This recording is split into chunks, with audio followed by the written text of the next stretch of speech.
When you look at game dev today, what do you see? So what I see is basically a lot of problems. And this is when I started the company 4 years ago.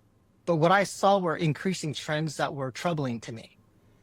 Hmm. And and I don't want to like piss anyone off. This is just my personal opinion. But what I thought was a level of complacency, especially by Western game developers, Hmm. where there wasn't enough, I don't know, care. There wasn't enough passion, drive. And one of the things I found working at Fun Plus, because we had a lot of game studios there at the time, is that we were the King of Avalon team was the only hardcore team at Fun Plus at that time.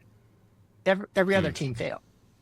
And I'm Hmm. maybe there's a better way, but what I found is that for new game development, effort and hardcore work culture makes a difference. I'm sure there's a lot of other things that make a difference, but when I was working in publishing, I just felt more and more uncomfortable with the fact that there seemed to be this level of complacency in the West. And I just didn't think that with the increasing costs, this kind of feeling of complacency, that we could be competitive. And so I thought China was going to come kick our ass. And 4 years later, it's kind of been playing Yeah. out.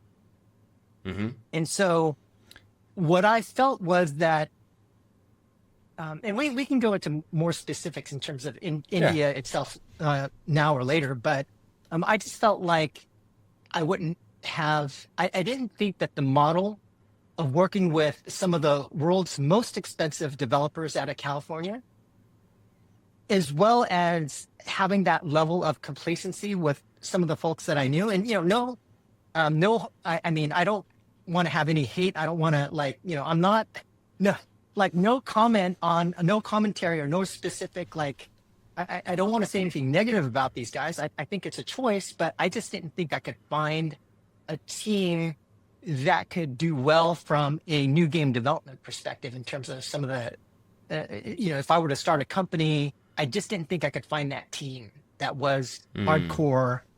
And so just thinking about the work ethic, just thinking about the costs, I just didn't think we could be successful out of California or the West. Yeah. You said you saw several trends. You mentioned complacency being one of them. That even a few years ago, and you said you've seen that continue to play out. That there wasn't that I don't know, that real that drive, or that like we really need to get this done. Let's get this done, and let's recognize that, yeah, this might be a lot of work. This might be more work. 40 hours a week may not always be enough Right. to get all the work done we need to get done so that we can ship this game. But we're making a new game here. One of the things we need to put out is a lot of effort. What other trends did you see, and have they continued till today? Yeah, well, I mean, I think the other thing that bothered me a little bit was, and I'll just mention a few things, but one was just a lack of attention to detail. And I would Okay. say, and I've kind of, joked, although I'm a little bit serious about MBAs that go into game development, but there's too much Mm. like high level thinking, kind of like what I call cloud level thinking versus on the ground operational thinking. And there's just Hmm. often too much hand waving around what to do in a game. And it's almost like you need more people to row the boat than to direct the rowers on the direction to go.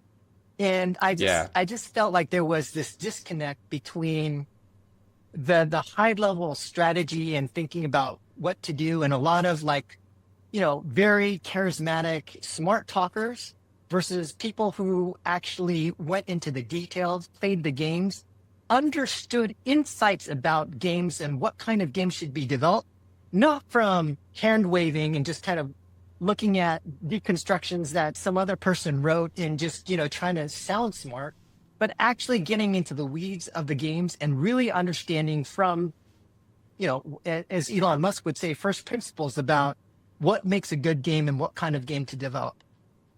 So there was that. And then also, and this was a mistake I think we made at FunPlus as well, but we had a very kind of monolithic game development model, where I just felt Mm, like the way that we were developing the game did not allow for things.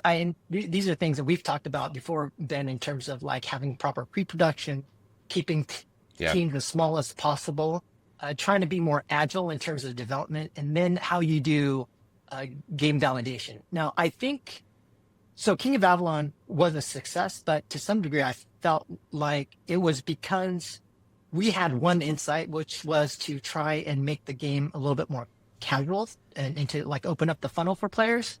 But to some degree, we just got lucky.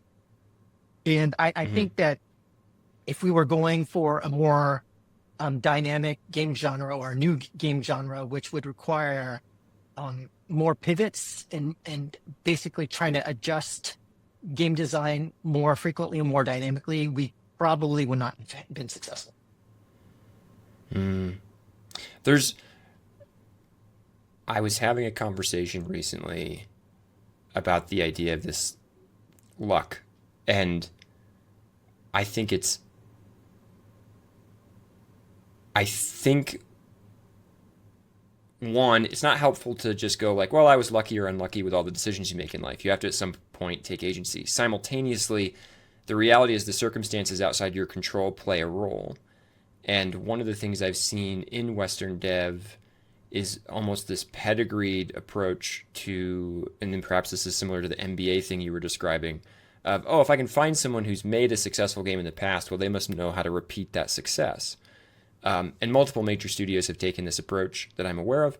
And we've put together, like, let's find all the best people in all the different disciplines and we'll put them together on a team and they'll make a great game because we have all the best people, right? Because that's how you make a great game.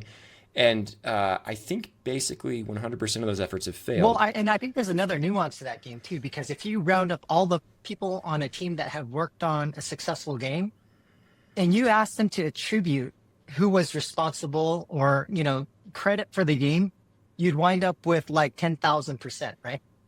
Hey, Yes. Yep. because one, you've got, and oftentimes and especially for some of these bigger games, you've got so many people that work on different aspects of the game, so you don't really quite know who was responsible for what. But I do think like, and let me be clear, I do think leadership does matter, and I do think Oh, yeah. if you find the right leads, and this is kind of like Teamboat Six from Extreme Ownership by Jocko Willink, so that leader Oh, yeah. Yeah. matters. Yep. But Yeah. I do think sometimes it's difficult to really understand who was really responsible for moving the needle or the success of a game. So that's the other aspect of the other issue, which you're talking about when you find some game teams that try to recruit folks from previously successful games, not only not being able to repeat a success, but also finding the right person for a specific area or scope of work Yeah. that you're looking for.